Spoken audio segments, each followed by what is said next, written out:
വലിയ UDFന് അനുകൂലമായിട്ടുള്ളൊരു തരംഗമാണ് ഉണ്ടായത് എന്നുള്ളത് നമുക്കറിയാം. ആ തരംഗം ഉണ്ടായപ്പോഴും കേരളത്തിൽ സാധാരണ ഒരു തെരഞ്ഞെടുപ്പിലും തോറ്റിട്ടില്ലാത്ത ഒരു കോൺഗ്രസ് നേതാവ് വളരെ അത്ഭുതകരമായി തോറ്റു എന്നുള്ളതാണ് ഇതിലൂടെ ഞാൻ പറയാൻ പോകുന്നൊരു കാര്യം. ആ നേതാവിൻ്റെ പേര് നിങ്ങൾക്കറിയാം. തൃശ്ശൂർ ജില്ലയിൽ നിന്ന് അദ്ദേഹം ജയിച്ചു വന്നാൽ ഉറപ്പായും തന്നെ മന്ത്രിയാകുമായിരുന്ന ഒരാളാണ്. അദ്ദേഹത്തിൻ്റെ കരിയറിൽ വലിയ നേട്ടങ്ങളുണ്ടായിട്ടുള്ള ഒരാളാണ്. MLA ആയിരുന്ന ഒരാളാണ്, DC പ്രസിഡൻ്റ് ആയിരുന്ന ഒരാളാണ്, MP ആയിരുന്ന ഒരാളാണ്. പക്ഷേ TN പ്രതാപന് വലിയ തിരിച്ചടിയേറ്റിരിക്കുന്നു. അദ്ദേഹം യഥാർത്ഥത്തിൽ ഈ തരംഗത്തിനിടയിൽ UDF മന്ത്രിസഭ ഉണ്ടാകുമെന്ന് ഉറപ്പായ ഘട്ടത്തിൽ അദ്ദേഹം അവിടെ നിന്ന് ജയിച്ചില്ല എന്നുള്ളതാണ് വാസ്തവം. അദ്ദേഹം മത്സരിച്ചത് ഇതിനു മുമ്പൊക്കെ തന്നെ അവിടെ CPM ജയിച്ചുകൊണ്ടിരുന്ന ഒരു സീറ്റിലാണ്, മണലൂരിലാണ്. പക്ഷേ ആ മണലൂരിൽ നിന്ന് പോലും TN പ്രതാപന് രക്ഷപ്പെടാനായില്ല, ജയിക്കാനായില്ല എന്നുള്ളത് വലിയൊരു ദൗർഭാഗ്യമാണ് എന്നുള്ളത് ആദ്യമേ തന്നെ പറഞ്ഞു നോക്കട്ടെ. കാരണം അല്ലെങ്കിൽ ഇത്തവണത്തെ ഒരു ക്യാബിനറ്റിൽ തൃശ്ശൂരിൽ നിന്നുള്ള പ്രതിനിധിയായി അല്ലെങ്കിൽ ചില സമുദായ പരിഗണനകളുടെയൊക്കെ ഭാഗ്യമായി തന്നെ അദ്ദേഹം ഒരു മന്ത്രിയായി ഉറപ്പായിട്ടും തന്നെ TN പ്രതാപന് ഉണ്ടാകുമായിരുന്നു. ഒരുപക്ഷെ ഫിഷറീസ് അടക്കമുള്ള മറ്റു പല വകുപ്പുകളും അദ്ദേഹത്തിന് കിട്ടുമായിരുന്നു എന്നുള്ളതാണ് യാഥാർത്ഥ്യം. അപ്പോൾ അദ്ദേഹം തോറ്റിട്ടുള്ള കണക്കുകൾ തന്നെ നമ്മളെ ഞെട്ടിപ്പിക്കുന്ന ഒരു കാര്യമാണ്. വെറും 126 വോട്ടുകൾക്കാണ് അദ്ദേഹം തോറ്റത് എന്നുള്ളത് നമ്മളറിയണം. 65,337 വോട്ടുകൾ TN പ്രതാപൻ അവിടെ കരസ്ഥമാക്കിയിരുന്നു. പ്രൊഫസർ C രവീന്ദ്രനാഥ് അവിടെ കരസ്ഥമാക്കിയത് 65,337 വോട്ടുകളാണ്. അതേസമയം TN പ്രതാപന് കിട്ടിയത് 65,211 വോട്ടുകളാണ് എന്നുള്ളത് നിങ്ങൾ അറിയണം. എന്ന് പറഞ്ഞാൽ കേവലം 126 വോട്ടുകൾക്കാണ് TN പ്രതാപൻ മണലൂരിൽ പരാജയപ്പെട്ടത്. അടുത്തത് നമുക്കറിയാം, KK അനീഷ് കുമാർ എന്ന് പറയുന്ന BJPയുടെ ജില്ലാ പ്രസിഡന്റാണ് അവിടെ മത്സരിച്ചിരുന്നത്. അദ്ദേഹം 38,125 വോട്ടുകൾ പിടിച്ചിരുന്നു. കൂടാതെ ആം ആദ്മി പാർട്ടിയുടെ സ്ഥാനാർത്ഥി അവിടെ നിന്ന് മത്സരിച്ചു. അദ്ദേഹത്തിനും കിട്ടിയത് 330 വോട്ടുകളാണ്. കൂടാതെ നിങ്ങൾ അറിയേണ്ടത് പ്രതാപൻ എന്ന് പറയുന്ന ഒരു അപരനെ കൂടി നിർത്തിയിരുന്നു. ആ അപരന് 184 വോട്ടുകൾ കിട്ടി. കൂടാതെ നോട്ടക്ക് 671 വോട്ടുകൾ കിട്ടി. അപ്പോൾ സ്വാഭാവികമായിട്ടും അത്തരത്തിൽ വലിയ തോൽവി, അതായത് ഒരു അപരൻ നിന്ന് 184 വോട്ടുകൾ പിടിച്ചിരുന്നില്ലെങ്കിൽ പോലും 125 വോട്ടുകൾ കിട്ടിയിരുന്നുവെങ്കിൽ ഓരോ വോട്ടിനെങ്കിലും TN പ്രതാപന് ജയിക്കാൻ കഴിയുമായിരുന്നു എന്നുള്ളതാണ് യാഥാർത്ഥ്യം. പക്ഷേ അദ്ദേഹം അവിടെ പരാജയപ്പെട്ടിരിക്കുന്നു എന്നുള്ളതാണ്. ഇനി നമുക്ക് ഇതിന് തൊട്ട് മുമ്പ് എങ്കിൽ പോലും TN പ്രതാപൻ്റെ പരാജയമാണെന്ന് നമ്മൾ തീരുമാനിക്കുന്നതിന് മുമ്പ് അദ്ദേഹം വലിയ നേട്ടമുണ്ടാക്കി എന്നുള്ളത് കൂടി നമ്മൾ കാണണം. കാരണം അവിടെ കഴിഞ്ഞ 2 തെരഞ്ഞെടുപ്പുകളിലും അവിടെ മുരളി പെരുന്നെല്ലി എന്ന് പറയുന്ന CPMൻ്റെ സ്ഥാനാർത്ഥിയാണ് ജയിച്ചിട്ടുള്ളത്.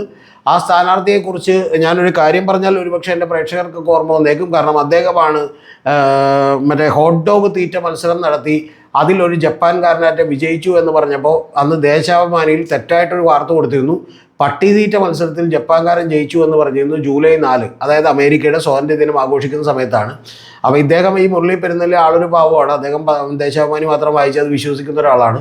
അദ്ദേഹം MLA ഹോസ്റ്റലിൽ ഇരുന്ന് ഇത് വായിക്കുകയും നേരെ തന്നെ നിയമസഭയിലേക്ക് പാഞ്ഞെത്തുകയും അതിഗംഭീരമായിട്ടുള്ള ഒരു പ്രസംഗം നടത്തുകയും ചെയ്തിട്ടുള്ള ഒരാളാണ്. അദ്ദേഹം പറഞ്ഞത് അവിടെ അമേരിക്കയിലൊക്കെ വലിയ കഷ്ടകാലമാണ് സാർ, അവർ പട്ടികളെ തല്ലിക്കൊന്ന് തിന്നാണ് ജീവിക്കുന്നത് എന്ന് പറഞ്ഞ് വലിയ ഡയലോഗ് അടിച്ചിട്ടുള്ള ഒരാളാണ്. അപ്പോൾ അദ്ദേഹം 2016 അവിടെ നേടിയത് 70,422 വോട്ടുകളാണ് എന്നുള്ളത് നിങ്ങൾ അറിയണം. എന്ന് പറഞ്ഞാൽ 43.31%.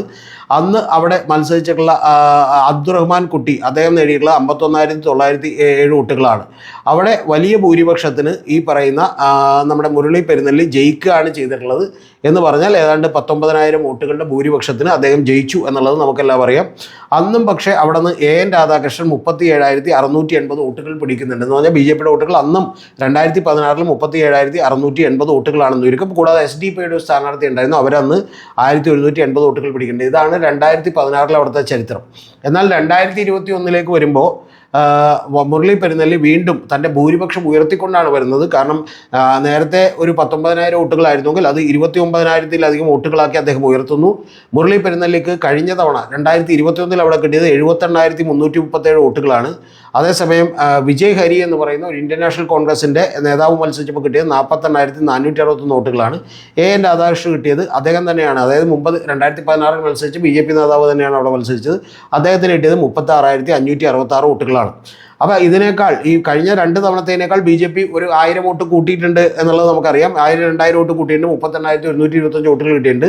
പക്ഷേ ഇത്തവണത്തേക്ക് വരുമ്പോൾ അവിടെ CPMന് സാധാരണ കഴിഞ്ഞ തവണ 2016 70,000 വോട്ടും 2021 78,000 വോട്ടും കിട്ടിയതാണ്. അത് കുറഞ്ഞ് CPMന് 65,337 വോട്ടായി മാറിയിരിക്കുന്നു എന്നുള്ളത് യാഥാർത്ഥ്യമാണ്.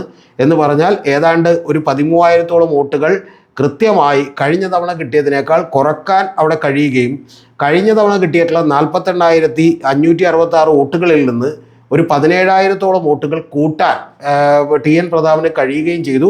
പക്ഷെ ഒരു 126 വോട്ടുകൾ കൂടി കിട്ടിയിരുന്നെങ്കിൽ, ഒരു 130 വോട്ടുകൾ കൂടി കിട്ടിയിരുന്നെങ്കിൽ അദ്ദേഹം 4 വോട്ടുകൾ കൂടി ജയിക്കാൻ കഴിയുമായിരുന്നു. ഫൈനൽ റിസൾട്ടും ഇപ്പോൾ സർട്ടിഫിക്കറ്റും ഒന്നും വന്നിട്ടില്ല. പക്ഷേ പ്രധാനപ്പെട്ട ഒരു കാര്യമുള്ളത് അദ്ദേഹത്തെ തോൽപ്പിച്ചിരിക്കുന്നു എന്നാണ്. അദ്ദേഹം ഒരു കപടനാട്യക്കാരനാണ് എന്ന് പറയുന്ന ഒരു വലിയ പ്രചരണം അവിടെ നടക്കുകയും ആ പ്രചരണത്തിൽ അദ്ദേഹം വീണുപോവുകയും ചെയ്തിരിക്കുന്നു എന്നുള്ളതാണ് നമുക്ക് മനസ്സിലാക്കാൻ കഴിയുന്ന ഒരു കാര്യം. പക്ഷെ എങ്കിൽ പോലും ഈ വലിയ തരംഗത്തിൽ വലിയ വോട്ട് വർധന ഉണ്ടാക്കാൻ കഴിഞ്ഞു. പക്ഷേ അൾട്ടിമേറ്റ്ലി പ്രൊഫസർ സി രവീന്ദ്രനാഥ് എന്ന് പറയുന്ന വളരെ ഒരു കുറ്റവും പറയാനില്ലാത്ത കഴിഞ്ഞ തവണ വിദ്യാഭ്യാസ വകുപ്പ് മന്ത്രിയായിരുന്ന അദ്ദേഹം അവിടെ നിന്ന് ജയിച്ചിരിക്കുന്നു. യഥാർത്ഥത്തിൽ വലിയ നഷ്ടമാണ് ടി എൻ പ്രതാപൻ്റെ കരിയറിൽ ഉണ്ടായിട്ടുള്ളത് എന്നുള്ളതാണ് യാഥാർത്ഥ്യം.